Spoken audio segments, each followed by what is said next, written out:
Dividend decision. A dividend is an amount distributed from the company's earnings, decided by the board of directors to a class of its shareholders.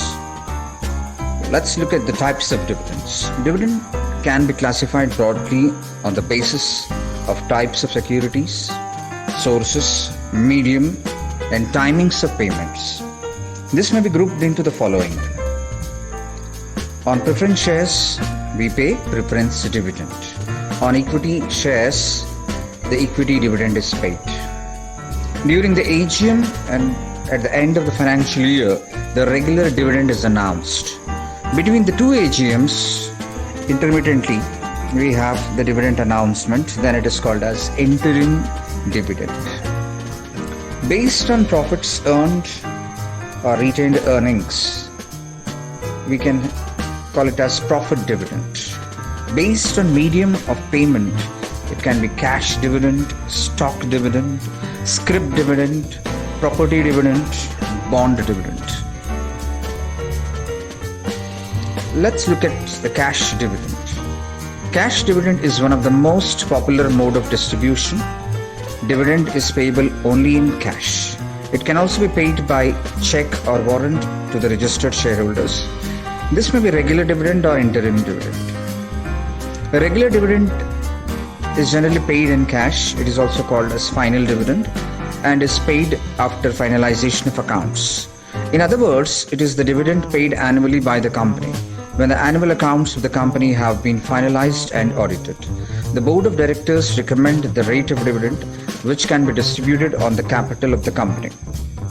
Interim dividend, also known as cash dividend. Interim dividend is an extra dividend declared and paid in between its two annual general meetings when the companies have enough large earnings during a year and the board of directors wish to pay them to the shareholders.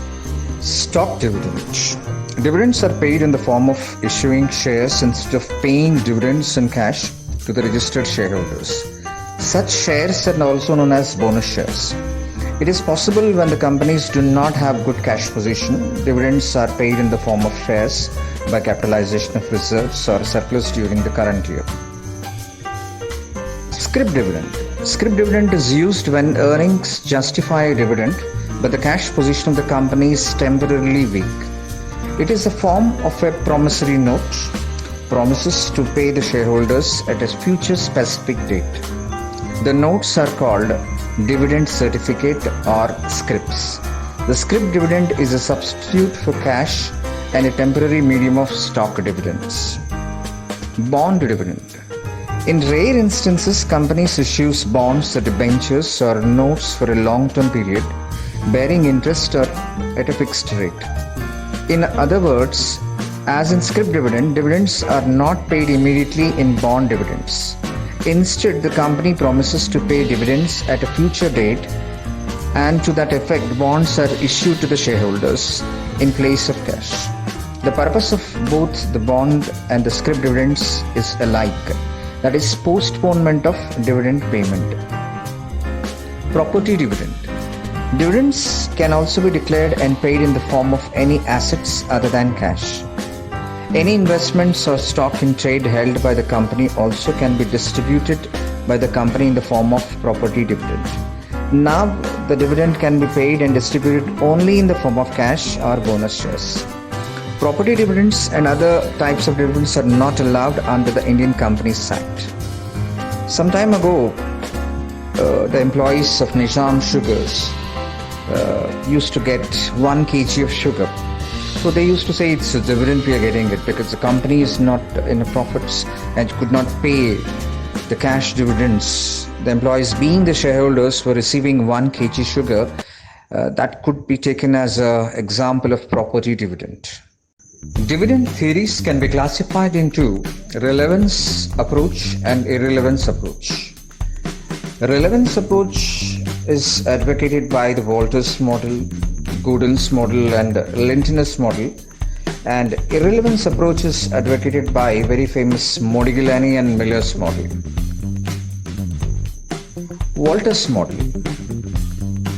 Professor James E. Walters argues that The choice of dividend policies almost always affect the value of the firm. His model is based on the following assumptions. First, internal financing. The firm finances all its investments through retained earnings, that is, debt or new equity is not issued. Second, constant return and cost of capital. The firm's rate of return R and its cost of capital K are constant. 3. 100% payout or retention. All earnings are either distributed as dividends or reinvested internally immediately completely. Fourth, infinite time. The firm has infinite life. The valuation formula based on the above assumptions you can take as the P is equal to, that's the price or the value, is equal to dividend divided by K plus R, EPS minus dividend divided by K whole divided by K.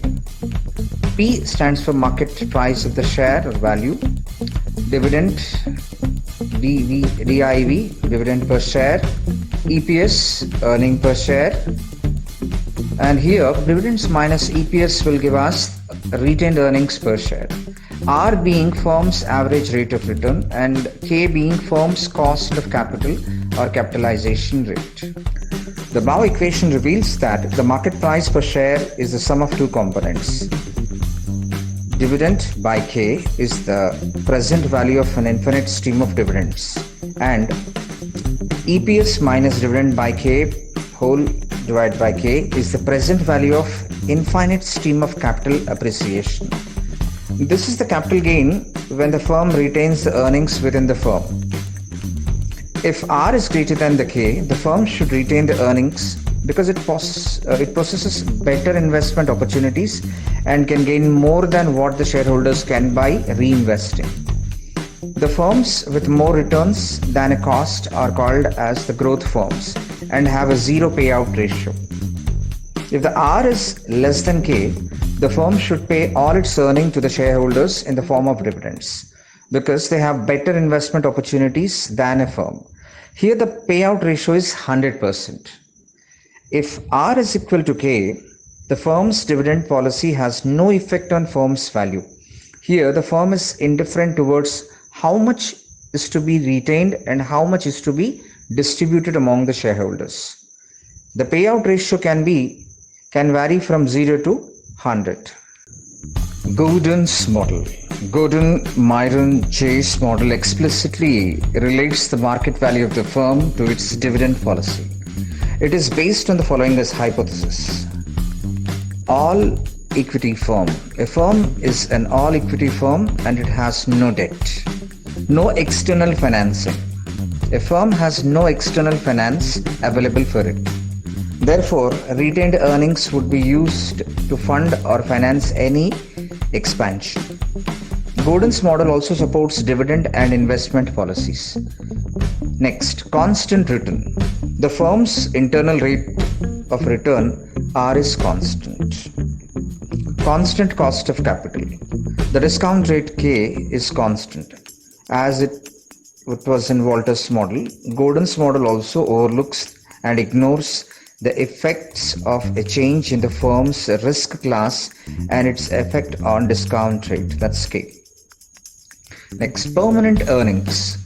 It is assumed that the firm and its stream of earnings are perpetual, continuous. No taxes. It is also assumed that the firm does not pay tax on the premise that corporate taxes do not exist.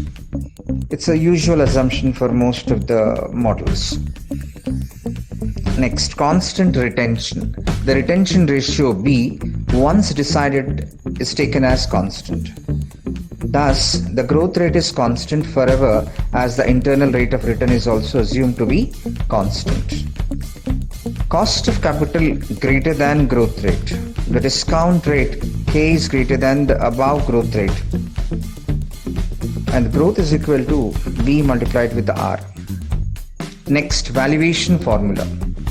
Based upon these assumptions, Gordon has put forward the following formula. P is equal to, that's the market price or the value is equal to expected earning per share whole 1 minus B divided by firm's cost of capital or capitalization rate minus retention ratio multiplied with the firm's internal profitability rate. Now the Gordon model problems. Compute the value of stock as per the Gordon model for Cupra Limited. We have the cost of capital 9%, R 11%, DP ratio 20%, earnings per share 10 rupees. So when the DP ratio is 20%, that is dividend payout is 20%, the retention must be 80%, B is 80%. Growth is equal to B into R, that's 80% into 11%, we'll get 0.088. Now the stock value will be rupees 1000. Next problem, Vandana Limited. We have to calculate the stock's value if the R is 8% and if the R is 9%. The cost of capital is 9%, DP ratio is 10%, earnings per share is 15%. When the DP ratio is 10%, the retention must be 90%. Now the growth G is equal to B into R, that's 0.90 into 0.08. We'll get 0.072. Putting it in the formula, the value of the stock for the Vandana Limited will be rupees 462.96.